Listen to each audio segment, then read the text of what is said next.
There are very few places around the world that have this level of luxury, similar turquoise waters, and a striking mountain anchored in the center of the island.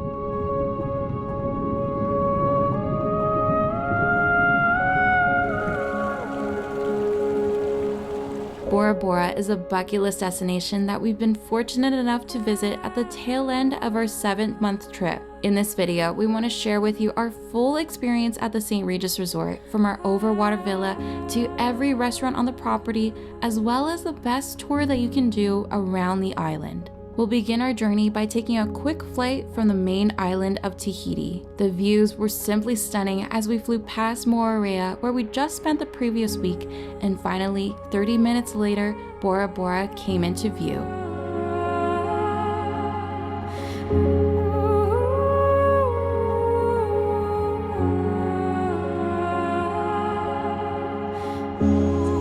Oh, it smells so good.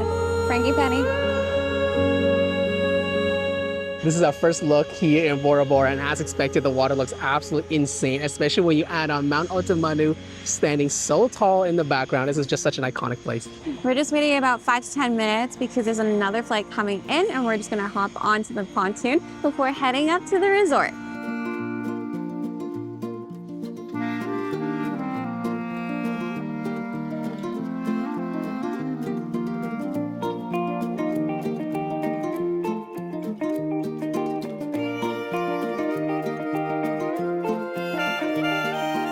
We actually took a pretty early flight from Tahiti, so it's only about 9 o'clock in the morning. So of course we can't quite check in yet. So they actually offered us free breakfast, which is actually a really nice touch. They know we're probably hungry, which we are, and we're sitting at the Tapau restaurant, and this is where you have breakfast. And we have this gorgeous view of the lagoon, the white sand, and the crazy blue water. And one thing I will admit though is that the buffet items here are a little bit lacking, I'll say. They don't have the highest variety, but they do have a small menu where you can order some specialty drinks, which we got. Check this out. I got this crazy blue latte. Like, what is that? Crazy. And I got a chai latte, and you can order the eggs from the menu. So I'm gonna sit, enjoy our food before we show you guys our room. After breakfast, we got a quick buggy tour of the resort, which got us very excited to explore for ourselves. We'll of course be sharing all of that in detail with you guys. But for now, let's head to our home for the next 5 nights.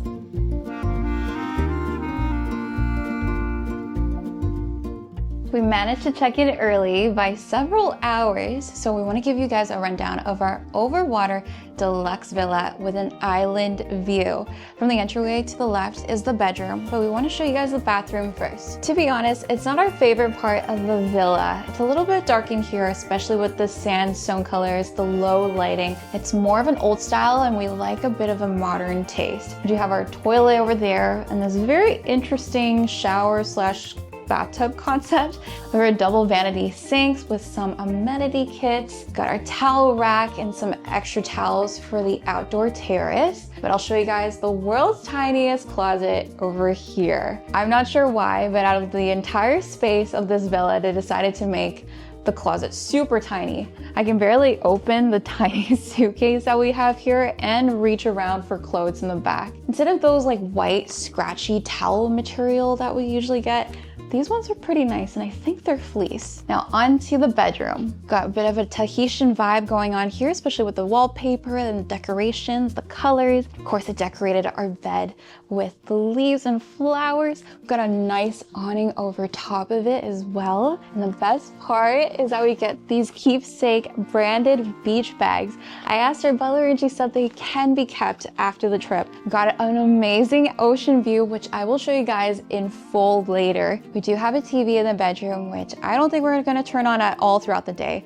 because why would you watch this when you've got the most amazing ocean view right in front of you on the bed? Yes, this villa actually has its own separate living space, which is huge. Second TV is in the corner. Got a work desk over here. I don't know why there's no chair for it, but I guess we're not going to be doing that much work here anyway. A dining table, and because we have status, they actually prepared some welcome gifts for us. So we've got some local eats, as well as locally made rum from Tahiti with some pineapple juice. We do have direct access to the water, which is amazing. If you come down, we've got the ladder, the color of the water is so amazing and reminds us so much of our time in the Maldives. But unlike the Overwater bungalow that we had there, this one doesn't actually have its own plunge pool. So the St. Regis Overwater villas, most of them don't have a plunge pool, except for the top tier ones. All the beach villa ones do. So that's something to consider if you want to book this place. One thing it does have is an outdoor dining area, which is super spacious. We're definitely gonna have to crack open some of those bottles of rum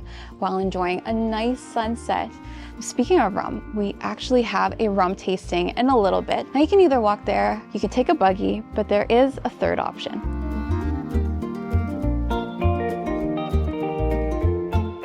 Every villa actually has their own bikes, so we're just riding around the resort. It's actually such a fun way to get around. Super excited for this rum tasting. Are you having fun? Uh-huh. She hates bikes. So nervous. Lauren hates bikes. This is so beautiful though. Rum tasting was a lot of fun, but you can probably tell we're not huge drinkers by the reaction on Jason's face. We're glad they have quite a few fun activities planned daily, but spaces are surprisingly limited. We weren't here in high season whatsoever, but even so, we had to make dinner and event reservations upon check-in to ensure that we got a spot. Our advice would be to email the concierge before your arrival and secure your reservations. You can always make changes later.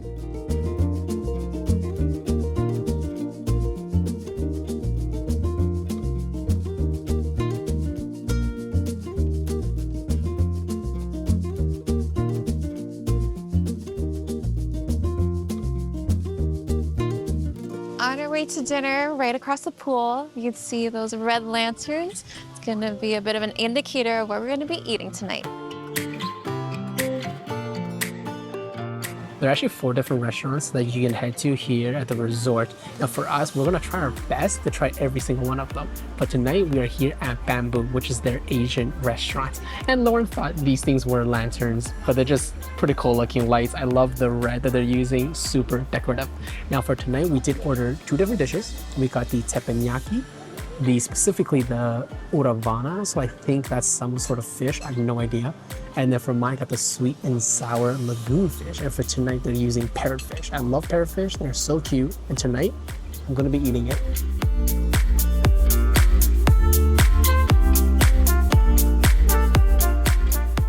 We just finished up breakfast and just look at the color of that water. We are dying to hop in and we're gonna go and do a little bit of snorkeling. We went to pick up some equipment, which is fully complimentary along with non-motorized sports.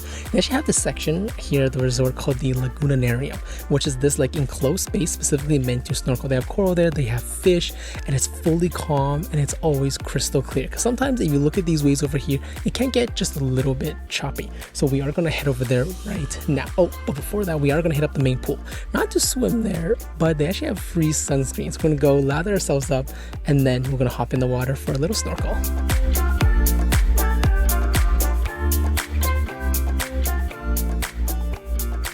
This is probably our favorite feature at the St. Regis that apparently not many other resorts have in Bora Bora. Not only is the Lagoonarium massive with a huge amount of marine life, but it has stellar views of Mount Otemanu. The water was crystal clear, so the snorkeling was a fun time. They have a growing coral nursery here, and it's a protected habitat from other species in the reef. In terms of marine life, there was a batfish that constantly followed us like a stray puppy, and we met the revered moana, the massive resident Napoleon wrasse that we adored. Back at the villa, we took a quick dip in the water, enjoyed the views before we got ready for a classic St. Regis tradition. She's not even out there to enjoy the water or the views. She's literally looking for stingrays and eagle rays. That's the only reason why she's out there.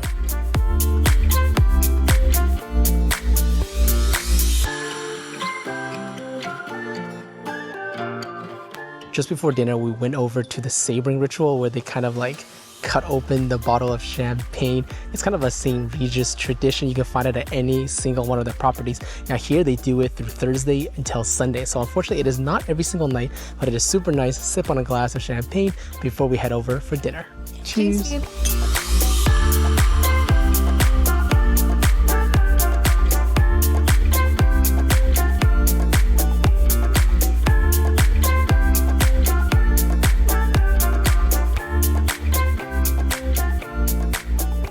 For tonight's dinner, we came to their Italian restaurant called Farniente, and we decided to keep things simple tonight. We got for the linguine carbonara, which is the chef's specialty, and a vegetarian pizza, which we almost never do. But with basil pesto and pine nuts, how could we say no?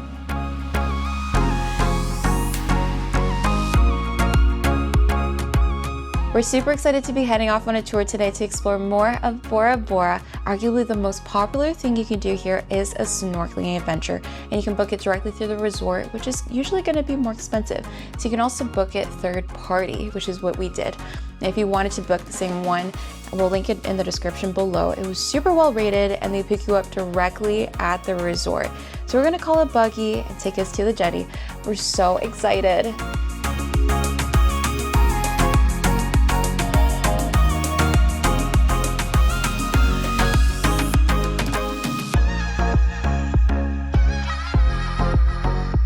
With the water's impeccable clarity, the vibrant coral, and the abundance of fish, I'd say we were off to a great start. There was also a huge moray eel poking out of its cave, which was so cool to see.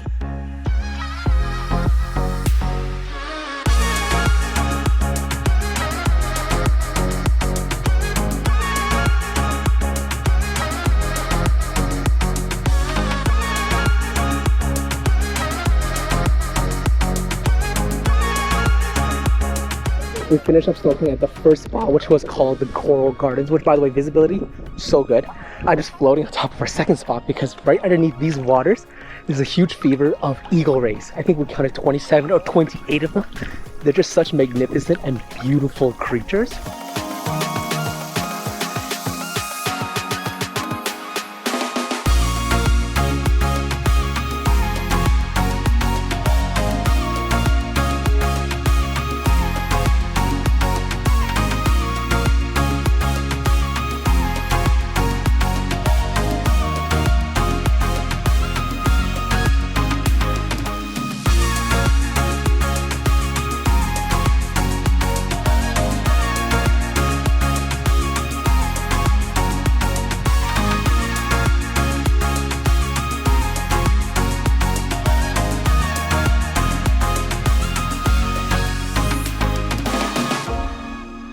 So excited to see a manta here. It was just the one, but we were following her the whole time.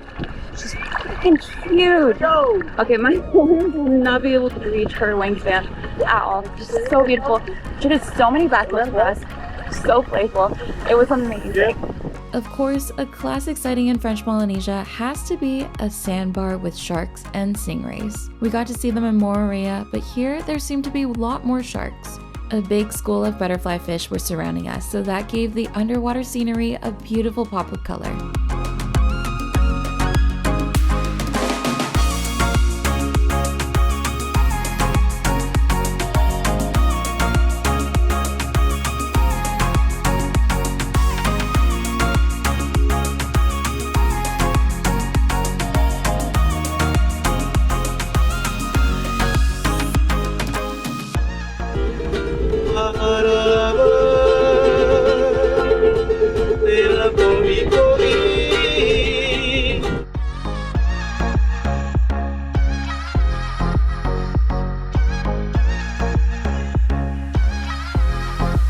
We made it over to a little mochi for lunch. It is beautiful. The water is super warm, super shallow. And of course, you have the seating right in the water so you can see as you're enjoying your meal. Also, of course, the views of the mountains. It's beautiful.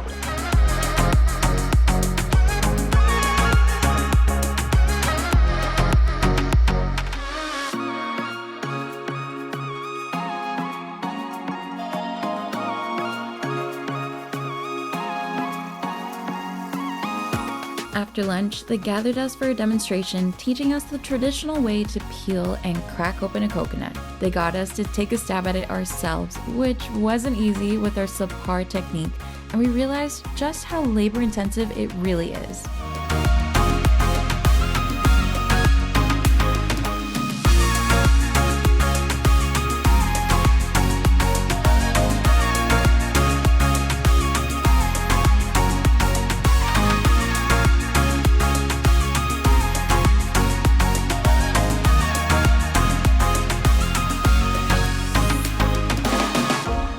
We're at Lagoon, which is their French and signature restaurant. This is the one that we really wanted to try coming to the St. Regis. It's got the best view out of the entire resort with Otemanu right across the lagoon. We're starting out with some bread, which looks amazing. Of course, you have to have some bread when you're coming to a French restaurant. And they have 3 different butters. One of them has honey, which is going to be a very interesting taste. They also came around with amuse-bouche, 3 different ones that we can try. Got a hot croque monsieur with truffle once again, a little bit of a tartare with fish, a little crispy thingy on top, and a gazpacho soup, which is a cold soup, and I used watermelon and lychee. Wow. Tastes juicy, but also a little bit like peppery. This one I'm really excited for. We've been having raw fish every morning, but I think this one tops it. And of course, croque monsieur with a little bit of sesame seeds on top.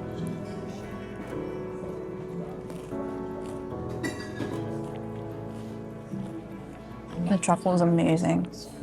Our appetizers have come out, and it's shrimp 3 different ways. The first one is a crispy shrimp with an herbal crust. The second one is a chilled shrimp in champagne cream as well as caviar. And the third one is the most interesting one.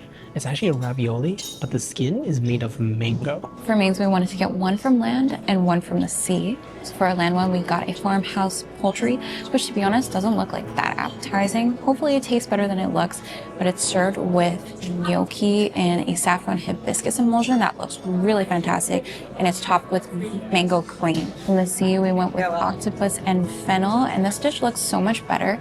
It's got like this fancy emulsion on the bottom, and it's served with the signature truffle again, mashed potatoes with an egg yolk in the middle. We wanted to share with you guys the other facilities at the resort, starting with the pools. You have the main pool, which by no means is very large, but it's almost never busy. There's also an adults only pool by the Overwater Villas, which has a view of the mountain and lots of privacy amongst the trees, water fountain, and cabanas facing into it. If you're looking for another view of Mount Otemanu, head over to the hammock located by the breakfast restaurant Te Pahu, just off the right side of the beach. In terms of activities, they have a standard gym and tennis courts, but our favorite part was taking out non-motorized vessels on the water, which were complimentary. We opted for the stand-up paddle boards and enjoyed drifting in the perfect shade of aqua while facing the view of the mountain behind the villas. Next, heading to the St. Regis Spa, you can pamper yourself with all the treatments, but any guest can get free access to the spa facilities. There's a quiet waiting area in each of the change rooms with snacks and tea, and on the outdoor patio, there's a hot tub, sauna, and steam room. The spa is located right in the middle of the lagoonarium, so you can sit on one of the outdoor seats and enjoy the view by the spa's very own beach. To finish off our resort tour, there's one final restaurant at the resort that we didn't yet mention, the Aparima Bar. It's their casual dining spot for which you don't need a reservation. Come here for cheaper alternatives and filling comfort foods. That wraps up our tour of the St. Regis and exploring a bit of Bora Bora. Let us know if you'd want to stay here, and if you have already, what was your favorite part?